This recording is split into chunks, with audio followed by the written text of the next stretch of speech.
open with a flag salute. Maybe our students would like to rise and lead us in the flag salute.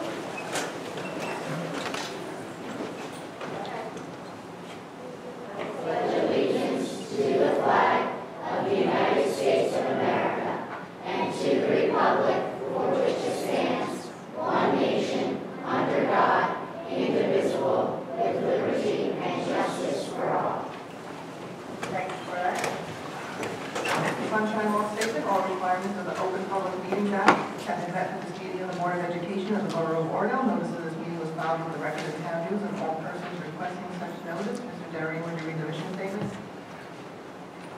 The Oradell Public School District, a safe and nurturing learning community dedicated to ongoing pursuit of educational excellence, inspires lifelong learning in its children through comprehensive, innovative curriculum and instruction. The district fully supports and respects the attainment of the scrutiny core curriculum content standards on the part of all students within a school environment designed to maximize student potential, develop responsible citizens, and promote the respect for the uniqueness of all individuals.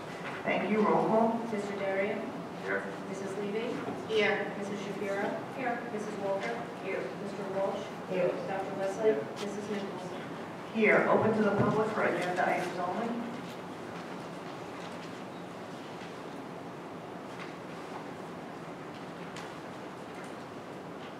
Okay, not seeing any. I know we have a presentation tonight, so we'll skip right to the superintendent's report. Okay, thank you. I had previously asked our supervisor of language arts if there were some interesting curricular things that we could showcase to the board, and she said that she had a very good idea to talk about some things fourth graders have been working on recently. So, Ms. Lipton, I'm going to turn things over to you from there.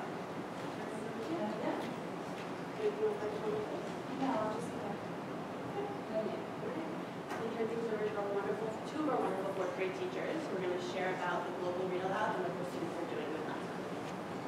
Good evening. Thank you so much for having us here. We are very, very excited to present to you what we did this last semester using the global read aloud. It kind of happened by accident. I was sitting reading a professional journal, and I came across an article about the global read aloud about a year ago. And it really piqued my interest, and then I found out that it had passed for that year, so I immediately signed up for this year. So it's been in the making for about a year. It was an initiative that started with a teacher who wanted to bring to her students the idea that we were more than the community in our own school, in our own classroom, but rather in the world. And the initiative was to bring about one book for a particular grade level, and it was broken up. Our particular grade level was considered in the intermediate. They chose a book and just put it out to the global community to read this book during September through November, and to get the kids engaged with other communities from around the world, which is exactly what we did. It has grown immensely. It's a way to show the kids that here in Oradell is just a very small piece of the world, and to feel more connected to other places. That although we have the community of Oradell and the community of New Jersey and our government, we also have this large world where children are basically living the same kinds of happiness and sadness and fears and concerns, and this book allowed them to do that. When she started, this started out in 2010, and as you can see, there were about 150 kids that picked up on that idea and went with the global read aloud. You can see how it grew in just 1 year to over 6,000 children. By 2016, there were over 1 million kids in various schools across the globe participating in the global read aloud. When we found out the book was Amal Unbound, Mrs. O'Keefe and I bought the book, sat by the Hudson River one day, and read it over the summer and discussed it, and we were extremely excited about it. Probably the best part of our day is read aloud with our students. They are up close and personal with us. We read, which we both love to do, and then we talk about it and what our feelings are about it. Some of the things that we did was we used a program called Seesaw, where the children did a videotape of their comments about the book. In the picture on the far left, we are actually Skyping with a school that we found in Calgary, Canada. I found out that the Global Read Aloud was part of Facebook. It had its own Facebook page where teachers could interface with each other. And we put out a little, we're looking for a 4th grade class who would like to talk with our students about the book. And these people from Calgary, Canada, Alberta, they're about 150 miles north of that tiny tip of Idaho, just to give you a frame of reference. And she and I Skyped with the teachers first, came up with what we wanted to do, and then finally, with all of our children together, we were able to Skype with the kids in Calgary. And I think one of the biggest things that we realized is 9-year-olds are 9-year-olds no matter where they are. And I think that was an enormous a lesson for them to have. So tonight, they have prepared various parts of what they wanted to share with you, and we are so proud of you. I'm so excited that you are part of this. And so now I'm going to turn that over to our students. Hi. Thank you guys for coming and volunteering to share what we're doing in the classroom. A lot of kids wanted to come tonight, and I want our volunteers really here. The summary of them all about was completed by David in 8th grade. So we're going to tell you a little bit about the book.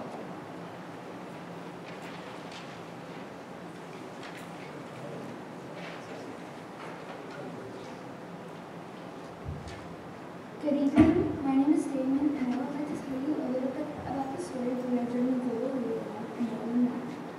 Amal is the main character of this story. She lives in it is a place where girls are treated differently than boys. Having a baby girl can be a disappointment, but having a boy means there will be a festival. Amal lives with her mom, her dad, and her sisters. Her best friend is Hafsa. As they get older, the boys go to great schools to study, but unfortunately, girls go to schools with no air conditioning and a tiny learning space. Amal loves her family very much and would do anything for them.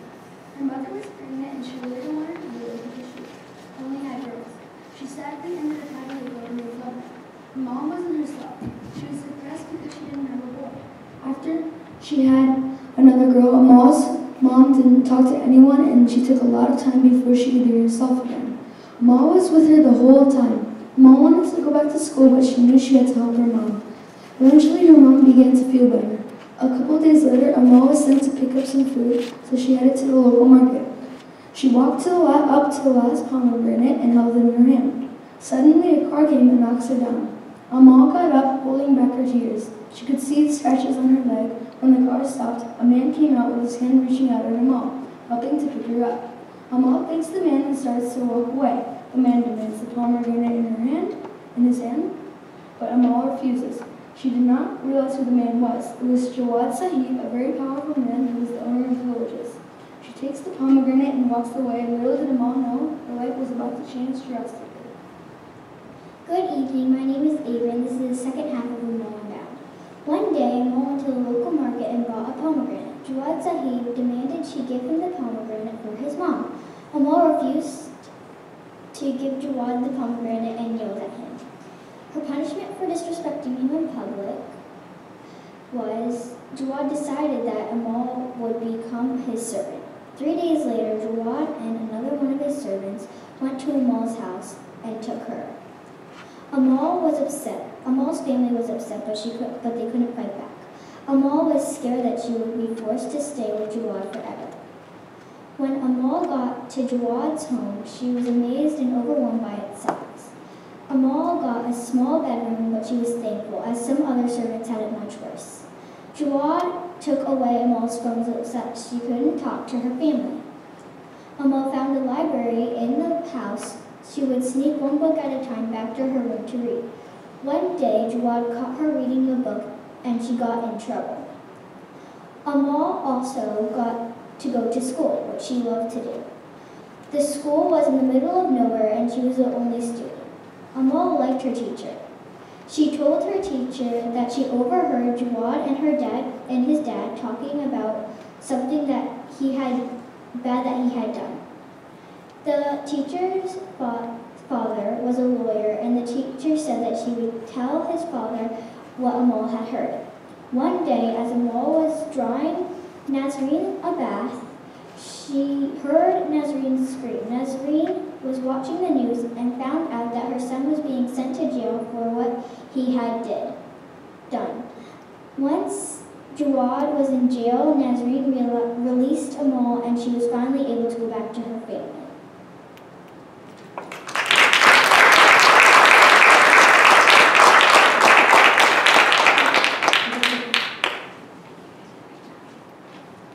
And next we have Molly and Megan to tell some thoughts on the book.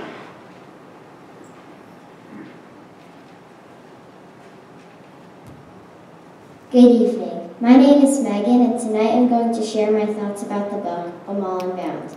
I love reading this book because I got to learn about life in Pakistan. I read about families that lived in houses with dirt floors. This book made me understand that some people have difficult lives. It also made me feel lucky that I get to go to OPS instead of doing housework or having to be a servant. The main character, Amal, was very brave to stand up to the mean landlord. Her courage showed me that I can stand up for myself and others. I think this book was chosen for the Global Read Aloud because it teaches kids to be grateful for what they have and to stand up for what they believe in. It was such a wonderful experience to read the same book as so many other children all around the world. It made us feel very connected to them. I really enjoyed being a part of the Global Read Aloud and having the chance to share my thoughts with you. Good evening. My name is Allison. I am in Mrs. O'Keefe's 4th grade class at OPS. I am here this evening to share my thoughts on the book Amal Unbound. Amal Unbound is a special book because it made me realize just one person can make a difference in our world if we stay true to what is important to us. In the book, the pomegranate is a symbol of what Jawad Sahib takes from everyone, and when Amal took it back, she did what was important to her. So it was a risk she was willing to take. Amal was brave, determined, and strong. Amal achieved what nobody thought she could achieve. She put Jawad Sahib in jail. When Jawad Sahib was put in jail, it was like she gave everybody their belongings and pride back. We should all stand up for what is right, even if it is difficult or makes us feel uncomfortable. Another interesting part of the book is the friendship Amal made with the mother of Jawad Sahib. The friendship Amal and Nazreen Baji share should teach us all that we should not judge others without truly getting to know people for who they are. I think the book Amal Unbound was chosen for the Global Read Aloud because it reminds us to stand up for what we believe in. In Oradell, New Jersey, we are very lucky that we have all the freedoms we have. We try to give back to those in need because our town is so fortunate. In some parts of the world, like Pakistan, where Amal is from, people are less fortunate. We are very grateful for what we have, but we still have to remember that some people like Amal are not as lucky. I think Amal is a great role model and a reminder for us to keep fighting for what is important to us. I think the book Amal Unbound is a great book because it teaches students multiple things and it is very interesting. It also teaches us about a different part of the world. Thank you.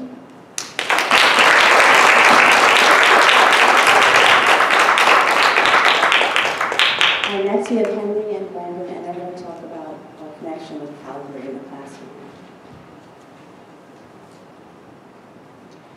Good evening, Dr. Enzel, Ms. Bozios, and the rest of the Oradell Board of Education. My name is Henry, and it is my pleasure to present to you our Read Aloud project with the book Amal Unbound and a 4th grade class from Calgary, Canada. We had both read the same book, and when we met on Skype, we asked each other questions about what life was like on the other side of the screen. We learned that in Calgary, they go outside for recess, even when it's snowing. Now there's an idea for you guys. The city of Calgary in the Alberta province of Canada is located a couple of 100 miles north of Montana. From where we live, it is 2,390 miles to get there, and by car it would take 37 hours to drive. The kids we talked to told us that you could see the Rocky Mountains from there. For that alone, on your next vacation, Calgary would be the place to go. Calgary is one of Alberta's major cities, kind of like New York. Unlike the city, though, the average high temperature in summer is 76 degrees. For us, that's average. For them, that's burning. Compared to where Amal lives in Pakistan, there is a huge climate difference between there, Oradell, and Calgary. We live in a place where we have winter, spring, summer, and fall, with different temperatures for each. There, it is cold and sometimes warm, all year round.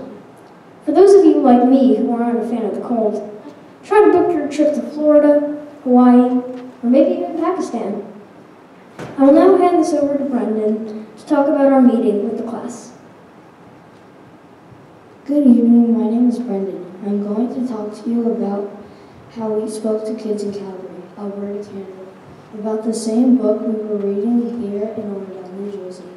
We use Skype to communicate with kids in Calgary. We passed the pen to one another so that only one person spoke at a time. We asked some questions about the deal in Canada. We also compared the weather in Oradell with the weather in Calgary. They showed us how much snow they had in November. The students we spoke with go to Bridlewood School in Calgary, Alberta. Some of the students like hockey, just like I do. They also speak English, not French. One funny thing is that they go out for recess when it's 4 degrees or above. They also go out for recess when it's raining or snowing. I liked talking to students in Calgary. I learned a lot. I learned so much about people from other places. They may live in another country, but they are just like us.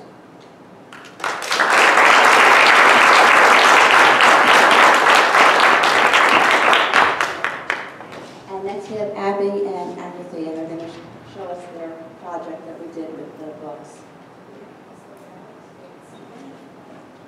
There's what could be on the screen.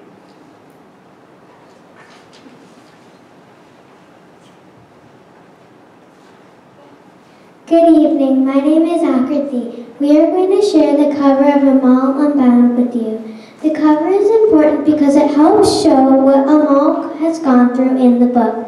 For example, the clouds symbolize her problem and the sun symbolizes light. Together they show all of her problems going away and the light coming into her life. The vines on her hands show how she was bound in Jawad Sahib's palace. The henna represents her culture. During her friend's sister's wedding, they put henna on their hands. Good evening, my name is Abby. The dove stands for freedom because Amal was held captive for about 4 weeks to a month with Jawad Sahib. Another symbol is the book. The book is open and looks like it is flying away because she was not allowed to read with Jawad Sahib, even though she loved reading. A third symbol is the rose. The rose symbolizes Amal's mother because Amal's mother loved red roses. The starry night symbolizes Amal's walk home from Jawad Sahib's house to her house. Those are the symbols on the cover of Amal Unbound. After reading the book, we were inspired to create our own book covers showing our hands and special things about us. On my hands, I drew things that are important to me and that I love. I drew a soccer ball because I love soccer. I drew a rainbow because I think that they are pretty and lucky. I love animals, so I included a few cats because cats are my favorite animals. The gymnastics bar shows I love gymnastics. The drum set shows I love doing percussion at school. I drew a basketball because I think basketball is fun. I drew art supplies because I love art. It's one of my favorite subjects. I put a school because the things I learn are interesting. I drew a heart inside a heart because I love my brother, mom, dad, and grandparents. I put a strawberry because I love them. They are so sweet and juicy. I'm a Girl Scout, so I drew a Girl Scout cookie. I drew a penguin because they are so cute. When my aunt and uncle went to Antarctica, they brought me back a stuffed penguin, and it is really cute. I put a peace sign because I want world peace.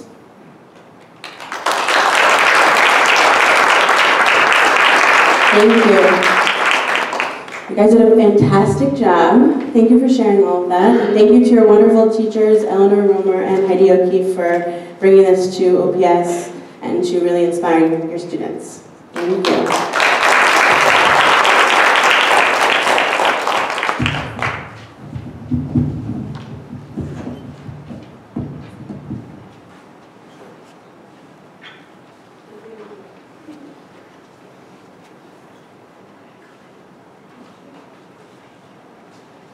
Does anyone from the board have anything to add? I'd like to say something. Let me just turn this up. I've said it before and I'll say it again. When the kids come to the meetings, these are my absolute favorite meetings. So thank you for giving us this treat tonight. I really enjoy this so much. It reminds us all of why we are here, and it's for you guys. This presentation was so cool. You know, this year my 9th graders Skyped with classes from all around the world, and I can't believe that we did this here at OPS. Like, I'm stunned, and I'm so excited for you guys. There's a whole big world out there, and it just got a little bit smaller, and I'm really excited for you that you had this opportunity.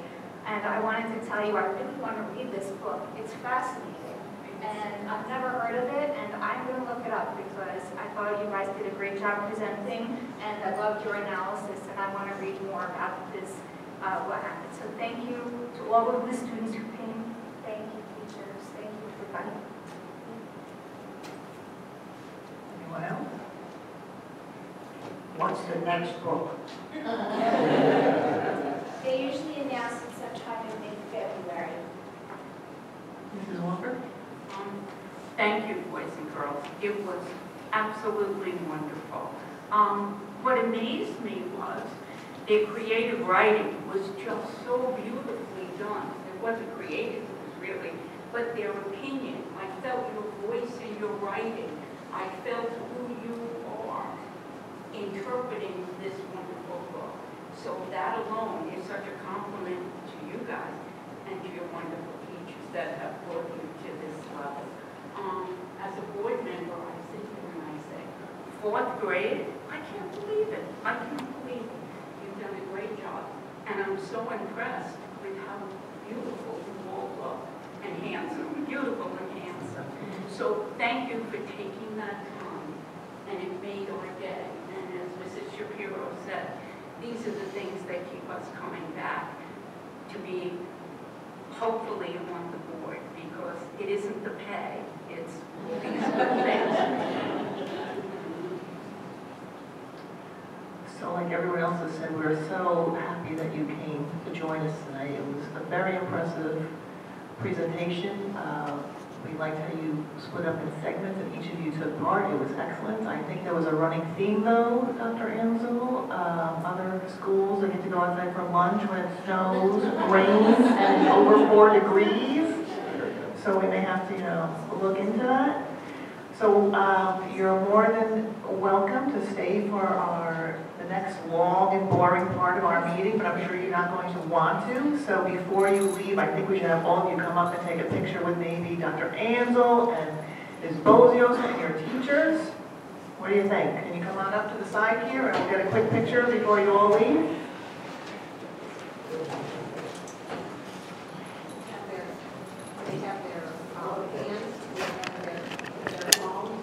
Why don't you guys bring your artwork with you?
Thanks for coming. Just the bar party too. I got your dad.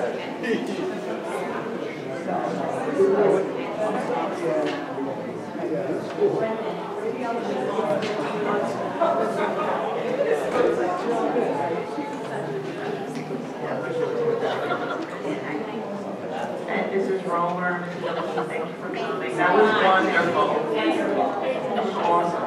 Thank you for coming. We appreciate it.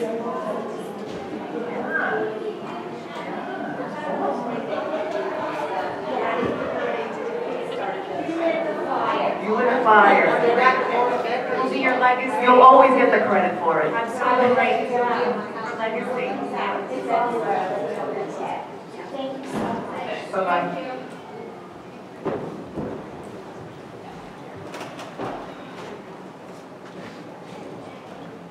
And one was left. You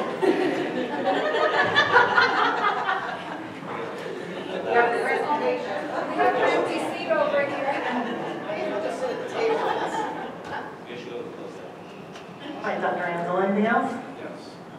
I have two other quick things for the board. At our last meeting, Mr. Griffin had asked a question about what the district is doing in regard to protecting student privacy online.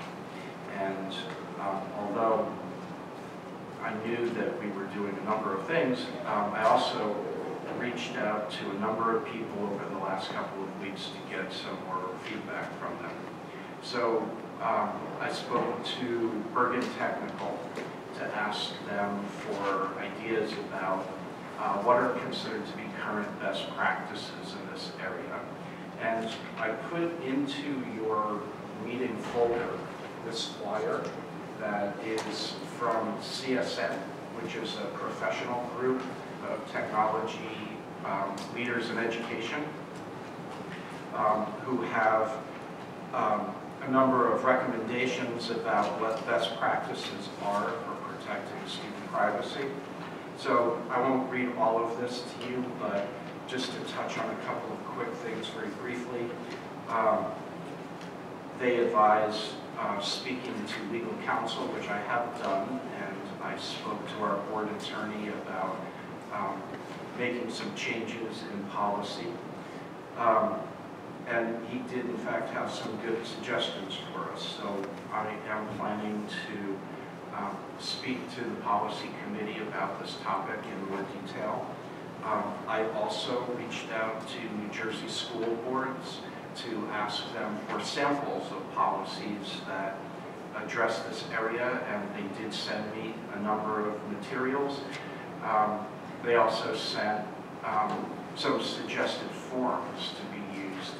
So I'll share that with the policy committee also.